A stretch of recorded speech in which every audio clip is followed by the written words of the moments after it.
Yes, indeed. It is time for Trader Chat. This is Johnny Ward and Flynn Goward. I am fresh from Dundalk. I went there for one race. It was absolutely Baltic. I've been very, very cold ever since, but there's nothing to compare to the coldness of Flynn Goward. Your dreams have been dashed. England have been knocked out of the World Cup by France, who are favourites to win the World Cup. But I have to think of Star Sports, who somewhat got out of jail with the 100 grand, 100 grand at 12 to 1 on the Dutch. If the Dutch Flynn were still in the tournament and had gotten the better of Argentina, what price would they be now? Well, let's get into that in just a moment, Johnny. But I've got two questions for you to get kicked off. The first question is, we're Betfair sponsoring Dundalk tonight. You seem to have got one of their scarves on. And the second question for you is, Lorcan, why did this happen?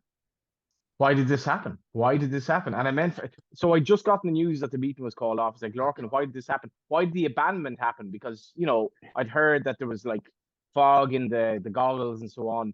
And Lorcan was reeling because they had one race. So they called they called the whole thing was fine. And then they had one race and it wasn't fine. So he was probably reeling as a course clerk. Me and Lorcan actually get on very, very well. And I think he was reeling. Oh, yeah, I think he was just in a bit of a bad mood about the whole situation, but it was quite a funny exchange. I mean, what else were you going to be asking him about? But well, you have trainers saying everything is fine. Like these jockeys are essentially wimps. Like, but I'm like, well, if you can't actually see what you're doing going 40 miles an hour, and I don't. And basically, if they go in to talk to the stewards, then like we're having a conversation here. This is not going to happen. yeah, and if you're the clerk, of course, you're kind of hung out to dry in the situation. You've been all in agreement with the trainers, jockeys, the owners.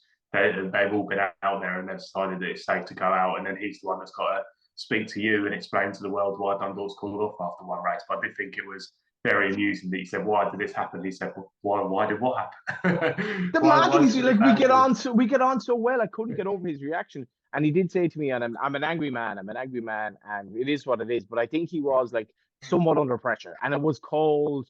And there were trainers there. But Flynn, my argument was, this is a meeting essentially for the industry. I can't watch a race here. The race had started 30 seconds, and I didn't even know it was off. Jerry Hannon said, "I can hear them." There was a furlong to go. Yeah, no, it was certainly the right decision for it to be called off. But I think that we did need to just touch on that little exchange. If you haven't seen it, it's on the Racing TV Twitter. It's definitely worth a little check.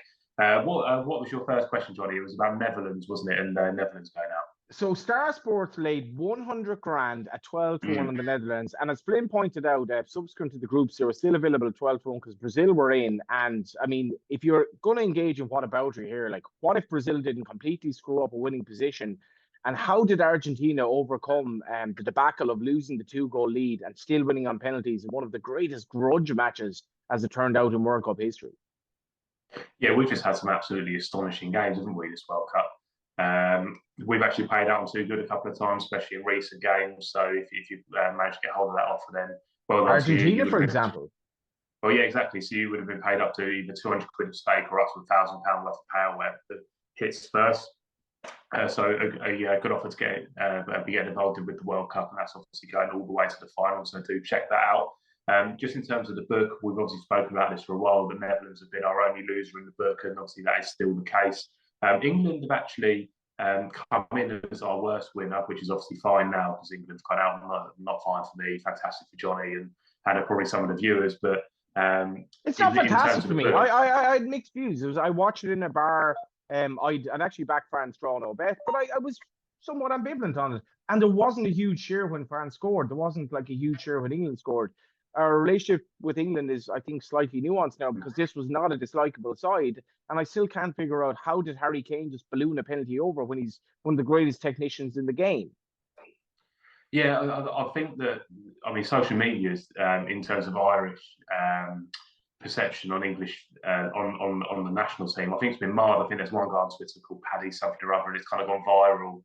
Him kind of celebrating in a pub with loads of Irish people when Harry Kane missed a penalty, and I think, I mean, me included, have fallen into that kind of stereotype from watching that video and think that everybody in Irish pubs is throwing Guinness around and loving the fact that we've gone out. There is massive insecurity here, Flynn. Like, we don't get to World Cups anymore. We're not going to get to the next Euros if you look at it like with a harsh kind of face on you. So there's massive insecurity, and it's like, if we've no interest in this, we have to cheer something.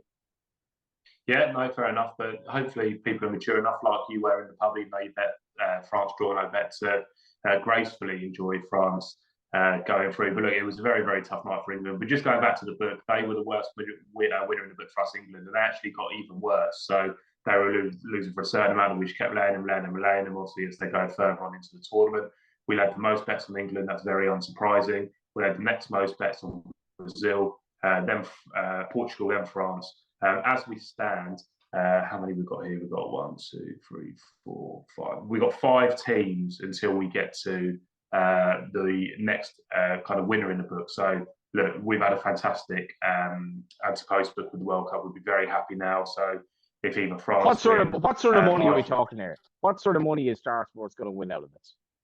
Well, we had 100 grand on Netherlands, didn't we? So you stick that straight in odds, and that's one already. And then you've just got kind of running up money on top of that, just in terms of like your more recreational punters. We've got a good few grand punters, 10 grand punters and stuff. So you're looking, I mean, well into the 6 figures because we've already got that Netherlands bet beat. So well into the 6 figures, and then it kind of jumps up between team to team in kind of 20, 30 grand denominations. But France would be the worst result, but still a very good result.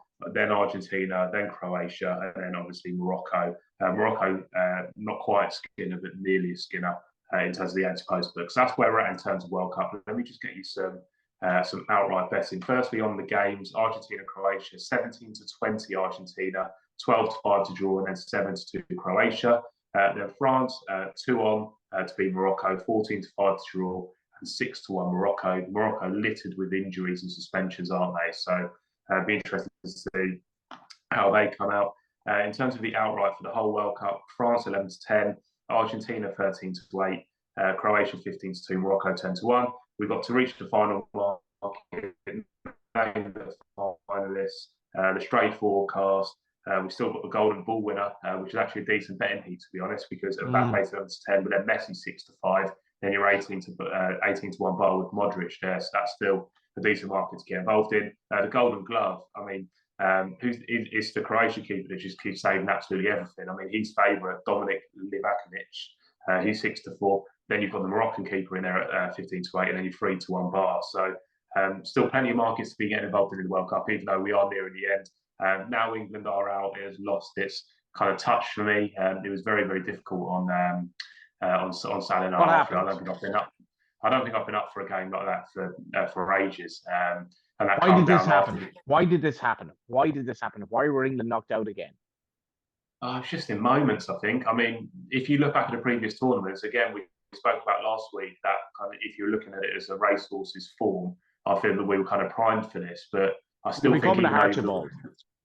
Yeah, but even though that we've gone out of the quarterfinals, I think that we've still shown improvement. Like, we were the best team the other night. I know I'm saying that as an England fan, but I think that we were the best team.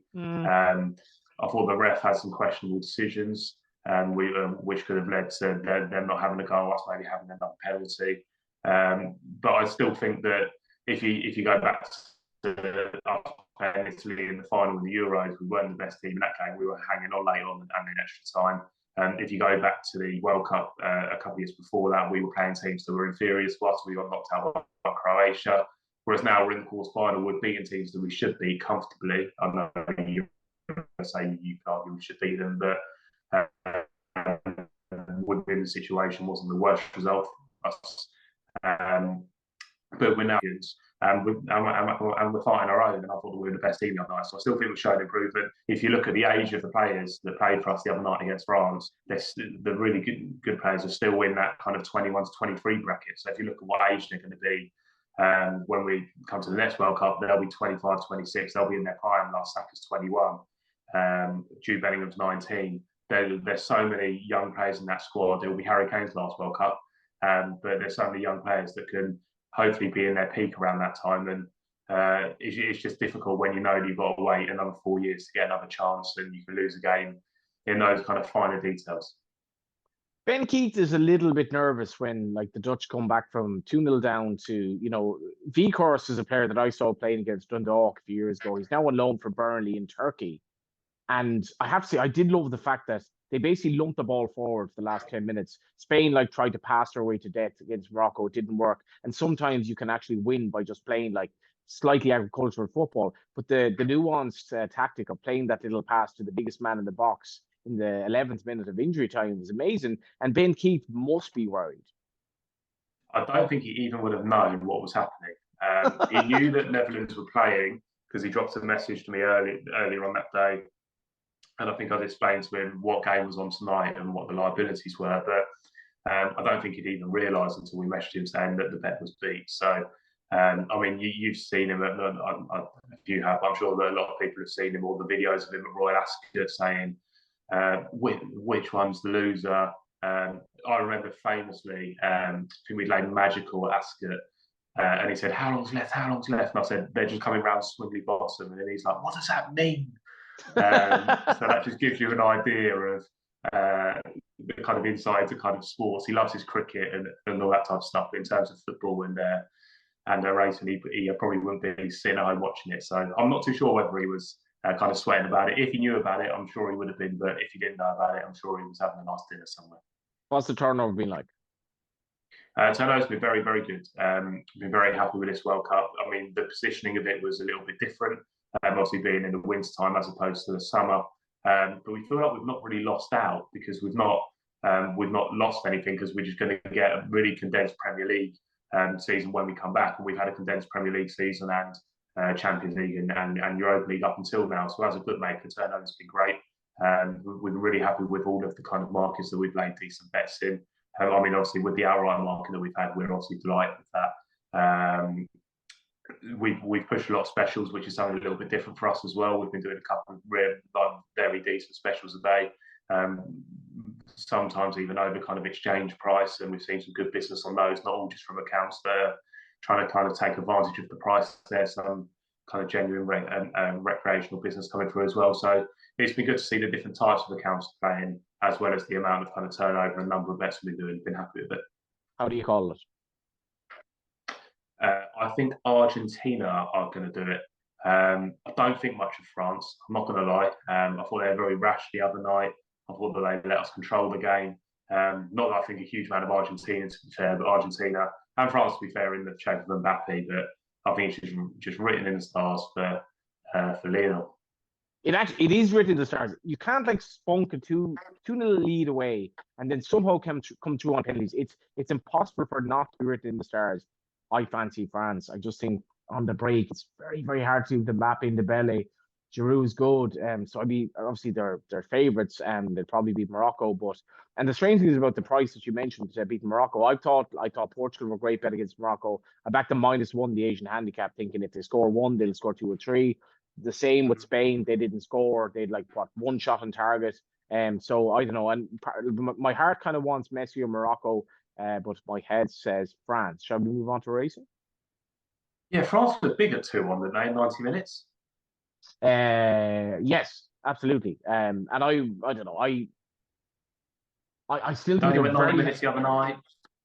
Yeah, I backed them draw no bet at a shade of odds on. And I backed overs on the advice of a good like kind of gambling pal of mine. I've been having a bad week in the World Cup, like calling everything wrong, and I just said I'm going to follow somebody else. He said back overs in this game, like 6-4, give or take, France v England, and then I kind of had a bet in France. I didn't really see them losing the game. I thought it might be a draw, but it's just the quality that they have going forward.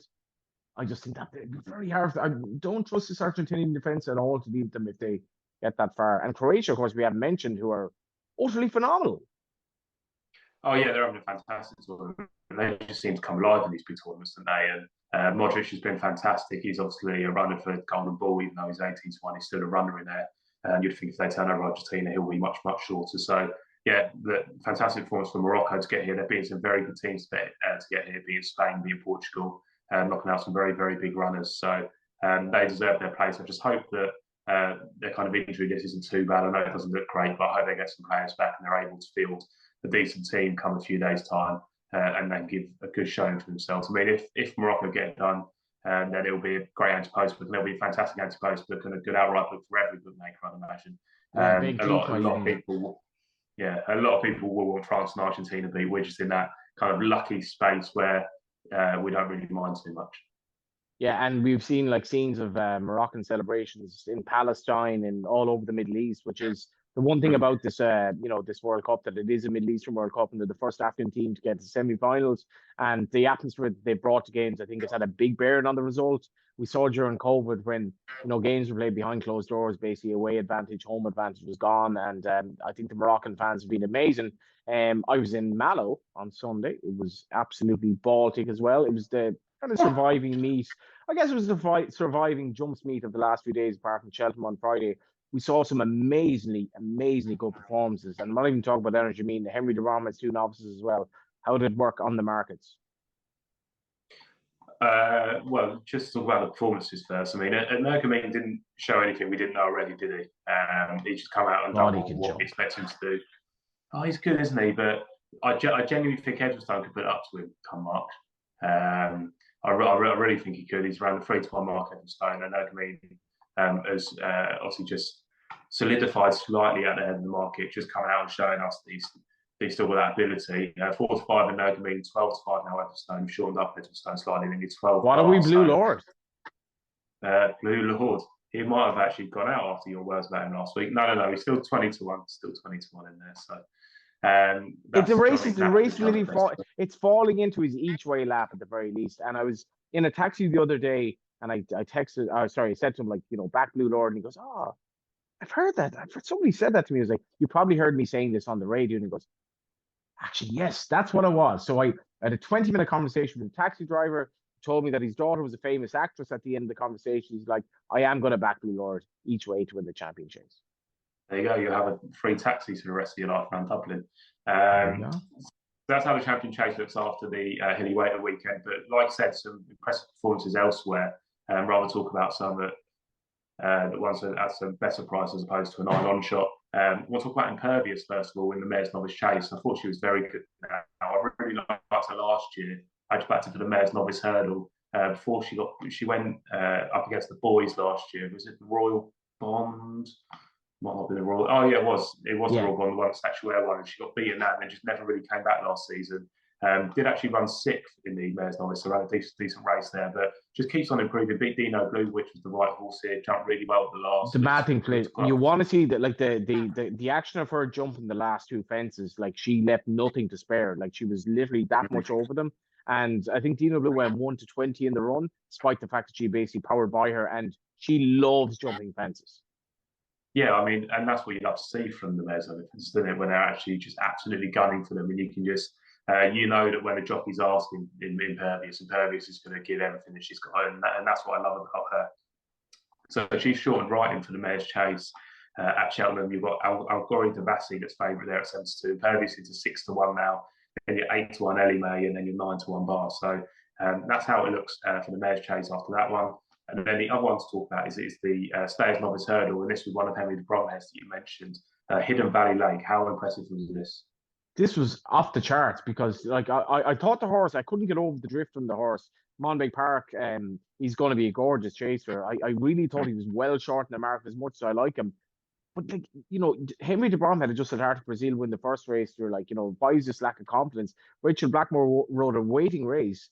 He absolutely pulled away from the second last, and the speed he showed off the last, I'm thinking, this is a series horse by the sire of Don Kostek Sholokov. He's not actually the biggest in the world, but he is well up there. You think Henry's had like a lot of luck in the stay novice division at Cheltenham as well. This horse was sensational on Sunday, beat a really good field, and they were all in a heap after him trying to get him. I thought it was an amazing performance.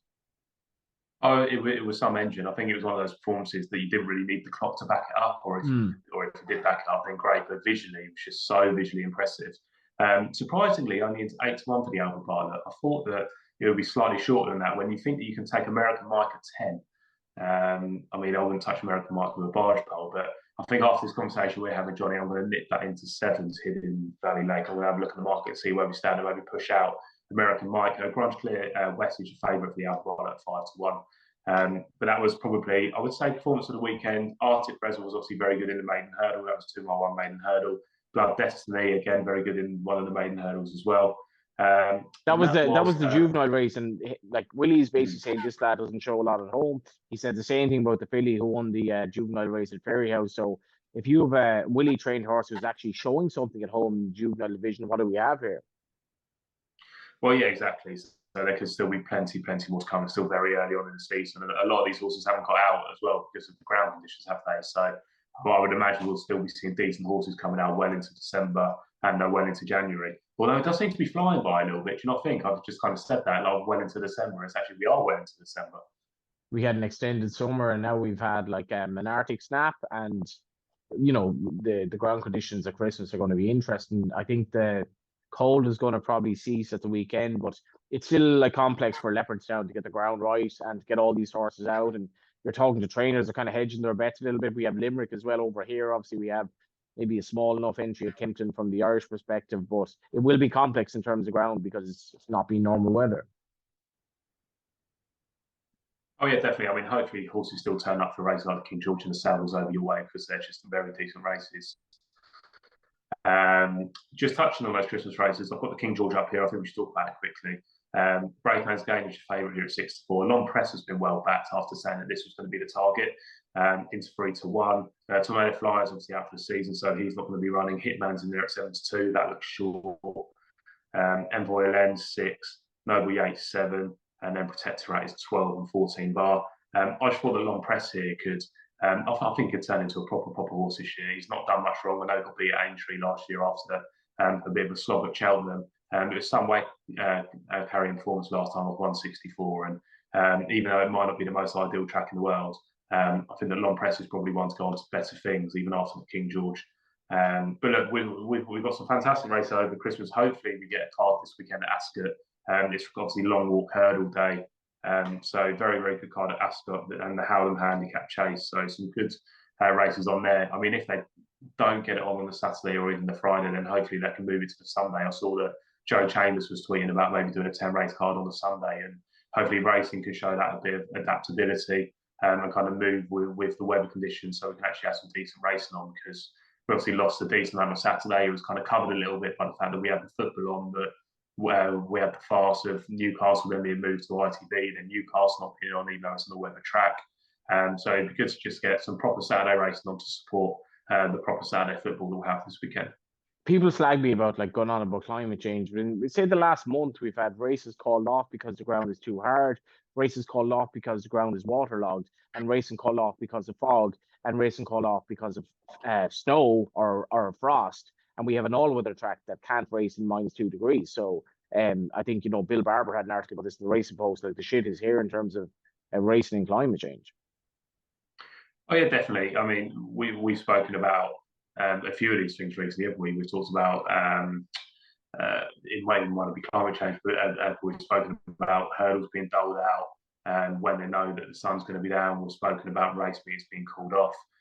We've talked about the kind of watering situation where they've not been able to get enough water on tracks, and therefore there's loads of non-runners. So there's a lot of kind of infrastructure-based issues within racing that probably need to start adapting to the way that the world is now, and just the way that we do things and the way and the time that we stage them, and just manage expectation a little bit better. I think that racing as a whole and the kind of people at the top of the sport probably need to take a good look at that. What else have we got? I haven't actually got anything else for you. It's just going to be racing, and it's just going to be World Cup. I mean, we had a bit of MMA at the weekend. We had Paddy Pimblett fighting in the UFC. Not huge amounts of business done there. So it's all really just racing and football. We could touch on cricket quickly, because obviously we've had the Test match going on recently, haven't we? So I'll give you some results of that. But outside of that, it's all racing and footy, Johnny. So racing and footy, it's been obviously one of the most horrible World Cups of all time in terms of the way it happened, blah, blah, blah. 214 billion spent on this, which is more or less 1 million per head of population of Qataris. That is the Qataris themselves, as opposed to the expat community. But the drama that we've had has been amazing. And the racing in Cork for me at the weekend, and I was privileged to be there to see these performances, reminded me, I suppose, of the fact that I love this game and we've so much to look forward to. Thank you, FLYNN. Thank you. Yeah, that was Trader Chat, and we shall be back next week. We'll know a lot more.